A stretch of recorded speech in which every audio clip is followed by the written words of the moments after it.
Hello दोस्तों, आपका स्वागत है हमारे चैनल में। आज जो टॉपिक लेके आ रहे हैं उसका नाम है न्यूक्लियोटाइड मेटाबॉलिज्म।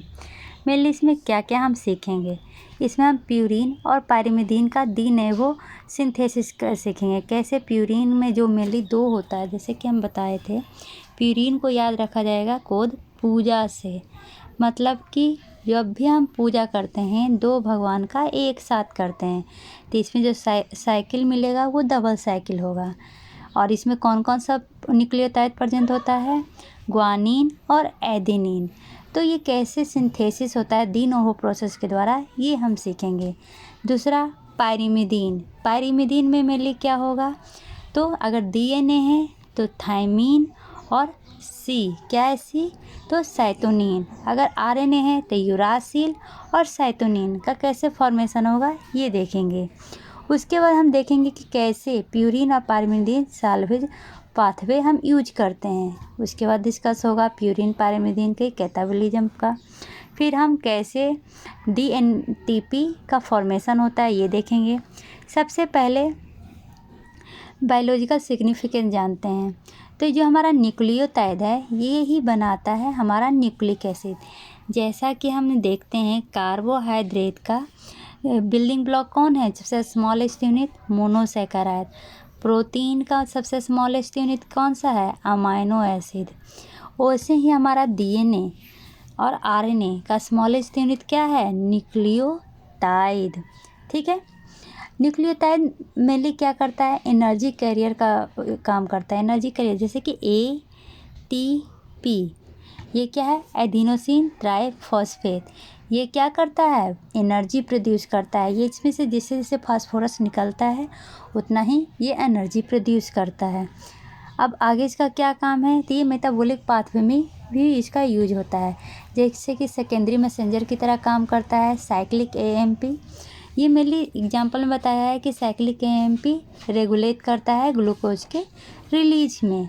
अब एक और क्या है, ये जो हमारा न्यूक्लियोटाइड है ये कोएंजाइम की तरह काम करता है। कोएंजाइम की तरह कैसे, तो NADH के फॉर्म में, NADP के फॉर्म में, FAD के फॉर्म में, FMN के फॉर्म में, कोएंजाइम A के फॉर्म में। इस तरह ये कोएंजाइम की तरह काम करता है। कोएंजाइम की तरह आप देख सकते हैं इलेक्ट्रॉन ट्रांसपोर्ट चेन, जो मैंने वीडियो बनाया था उसमें इन सब का यूजेज आपको पता चल जाएगा। लेकिन ये एनर्जी प्रोड्यूस नहीं करता, जैसे कि हमारा कार्बोहाइड्रेट एनर्जी प्रोड्यूस करता था, प्रोटीन एनर्जी प्रोड्यूस करता था, फैट एनर्जी प्रोड्यूस करता था, लेकिन हमारा न्यूक्लियोटाइड एनर्जी प्रोड्यूस नहीं करता है। ठीक है, तो मेनली ये दिया कैसे जाता है, तो ये ऐसे तो हम जैसे कि खा पी रहे हैं तो भी हम इसका यूज कर सकते हैं। ठीक है, अगर ज़्यादा यूज करना है तो IV की तरह दिया जाएगा। ठीक है, इसमें प्रेजेंट क्या क्या होता है, तो इसमें शुगर, बेस और फॉस्फेट प्रेजेंट होता है। तो इसका अगर स्ट्रक्चर देखना है तो हमारे स्टार्टिंग के वीडियो में आप जाकर देख सकते हैं। ठीक है, प्यूरीन है जो कन्वर्ट होता है यूरिक एसिड में। ठीक है, मतलब अगर जैसा कि हमें पता है DNA का जो स्मॉलेस्ट यूनिट है वो न्यूक्लियोटाइड है, और जो नाइट्रोजनस बेस है वो दो होता है, प्यूरीन और पायरिमिडीन। तो हर चीज़ का ज़्यादा होना या कम होना हमारे शरीर के लिए हानिकारक हो सकता है। तो अगर ज़्यादा हो रहा है तो उसका एक्सक्रीशन बहुत ही ज़रूरी है। तो प्यूरीन का अगर एक्सक्रीशन होना है तो कैसे होगा, यूरिक एसिड के फॉर्म में होगा।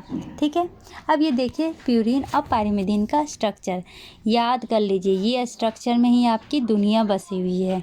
ठीक है, ये जो प्यूरीन रिंग है इसमें जो ये वाला पार्ट है ना, इसको पायरिमिडीन रिंग कहते हैं, और जो ये वाला पार्ट है उसको इमिडाजोल रिंग कहते हैं।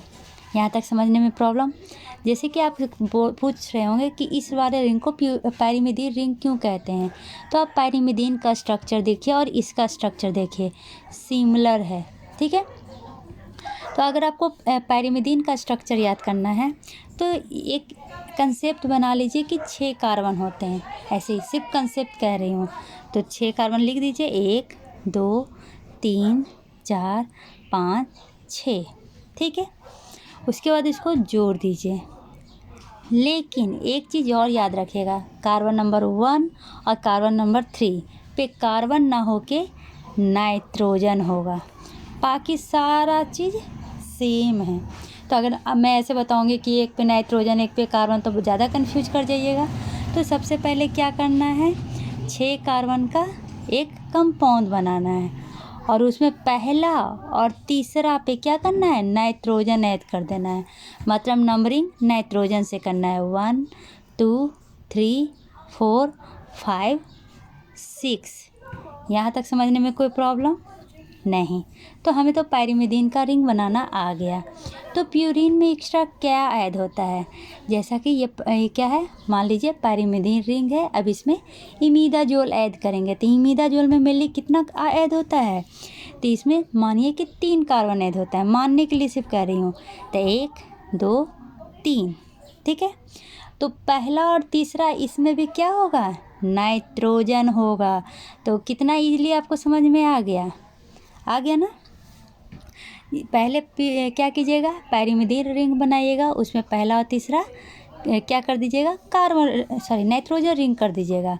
वैसे ही इमिडा जो रिंग बनाइएगा, मानिएगा सब कार्बन ही है, लेकिन बाद में पहला और तीसरा क्या कर देना है, नाइट्रोजन रिंग बना देना है, और हमारा प्यूरीन और पायरिमिडीन स्ट्रक्चर कंप्लीट हो गया। ठीक है, इसके आगे नेमिंग बताऊंगी, धीरे धीरे चलते हैं तो ज़्यादा अच्छा होगा।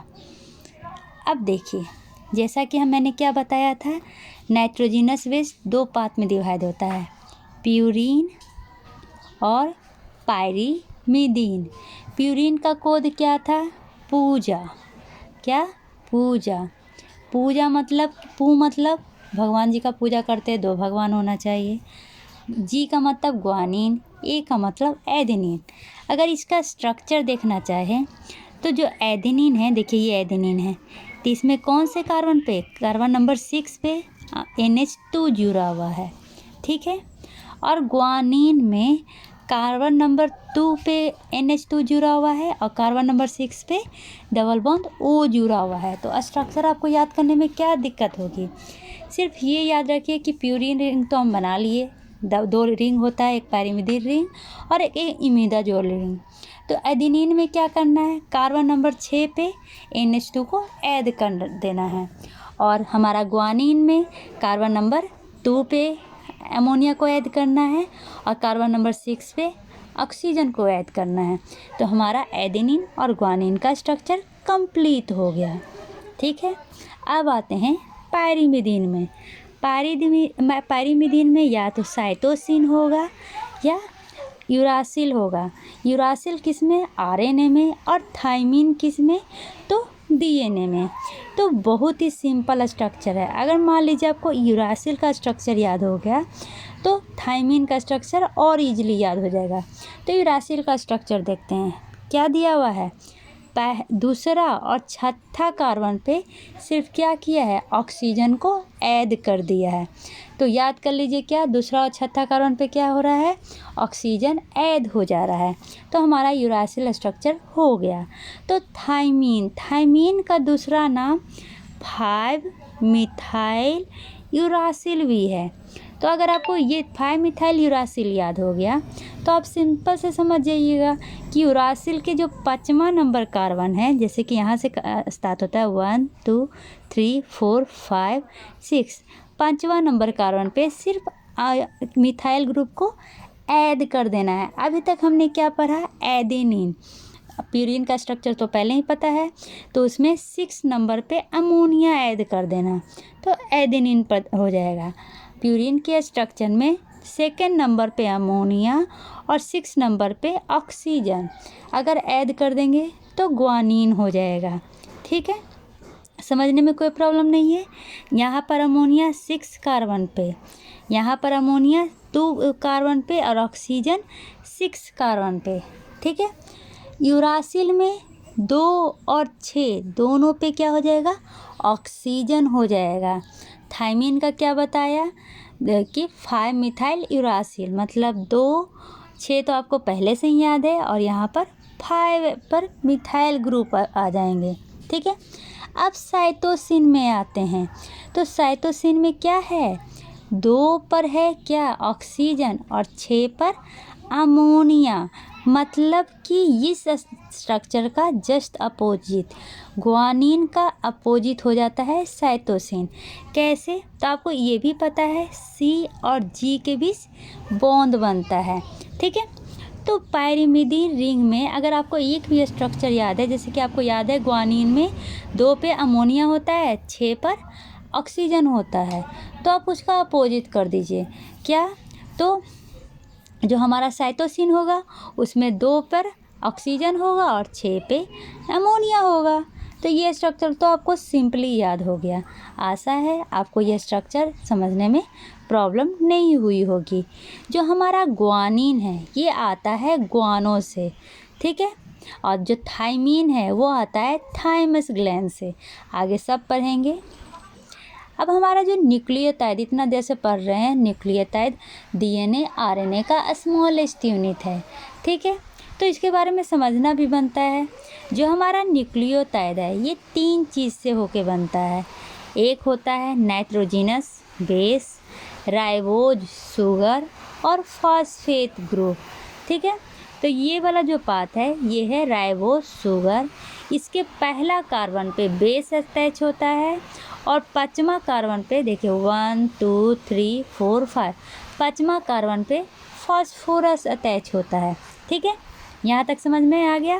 पहला कार्बन पे बेस और 5वां कार्बन पे फास्फोरस, ठीक है। ये राइबोन्यूक्लियोटाइड मतलब RNA का स्ट्रक्चर बता रही हूँ। और ये जो तीसरा OH है ये मेनली अगले से बॉन्ड बनाने में काम आता है, ठीक है। फॉस्फोडाइस्टर बॉन्ड हमेशा 3' पे जुड़ता है, एक का 3' और दूसरे का फॉस्फोरस, ठीक है। यहाँ तक समझ में आ गया। अब जब हम DNA की बात करें तो DNA का फुल फॉर्म में क्या लिखा हुआ रहता है, डाईऑक्सी, मतलब ऑक्सीजन निकला हुआ। देखिए ये क्या है, राइबोन्यूक्लियोटाइड से अगर सेकेंड वाला का ऑक्सीजन निकाल दे तो क्या बन जाएगा, डीऑक्सी राइबोन्यूक्लियोटाइड। मतलब DNA और RNA में सिर्फ एक ऑक्सीजन का अंतर होता है। RNA में सेकेंड पे OH प्रेजेंट होता है और DNA में सेकेंड पर सिर्फ H प्रेजेंट होता है, ठीक है। अब आपको पता है, पहले ही बताया, न्यूक्लियोटाइड सिंथेसिस में मेनली 2 पाथवे यूज करेंगे। एक था डी नोवो पाथवे और दूसरा है salvage pathway. De novo pathway में मेनली हम जो प्रिकर्सर यूज करेंगे वो यूज करेंगे अमाइनो एसिड राइबोज 5-फॉस्फेट।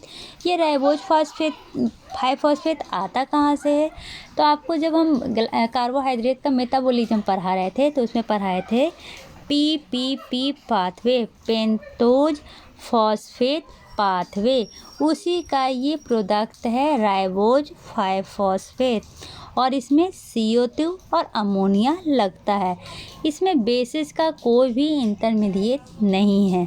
इससे मेनली AMP मतलब एडिनोसिन मोनोफॉस्फेट और क्या बनेगा, ये ग्वानिन मोनोफॉस्फेट बनता है।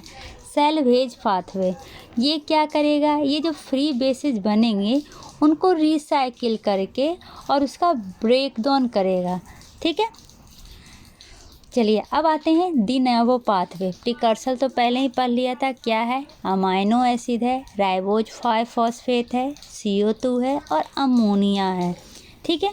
यहाँ तक समझने में कोई प्रॉब्लम नहीं। अगर कोई आपसे पूछेगा कि डी नोवो पाथवे में अगर पहला इंटरमीडिएट बढ़ रहा है प्यूरिन का तो वो क्या होगा, आँख मूंद के कह दीजिए, क्या, इनोसिनेट। क्या, इनोसिनेट।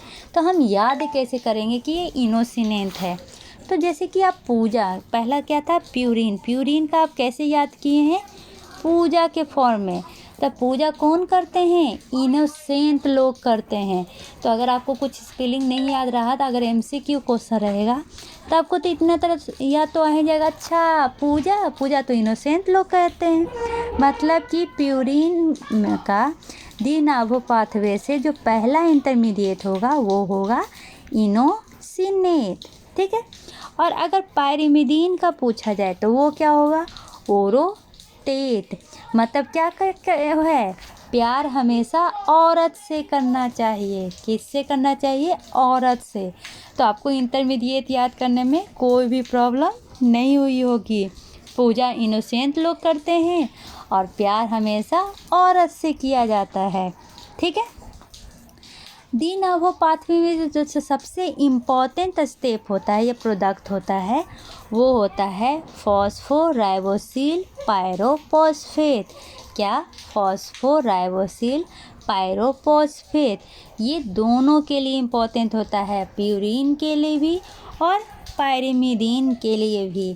ठीक है।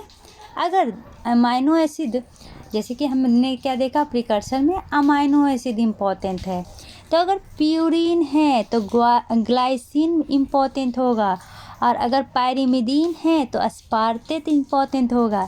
ये जो मैंने स्ट्रक्चर बताया था उसी में ये सब प्रेजेंट होता है। अभी आगे बताऊंगी, ज़्यादा टेंशन नहीं लीजिए, ये सिर्फ एक शॉर्ट डिस्कशन है। ठीक है। चलिए अब क्या कह रहा है, जो इंजाइम प्रोड्यूस होता है प्यूरिन पाथवे में वो बहुत ही बड़ा होता है और मल्टी इंजाइम कॉम्प्लेक्स होता है जो प्रेजेंट होता है सेल के अंदर। ठीक है। लेकिन जो न्यूक्लियोटाइड है उस थोड़ा क्वाइट स्मॉल होता है और उसको सिंथेसिस के लिए क्या चाहिए? डीएनएच या आरएनएच चाहिए। चलिए ये इम्पोर्टेंट नहीं है, हम आते हैं प्यूरिन का स्ट्रक्चर पे। ठीक है।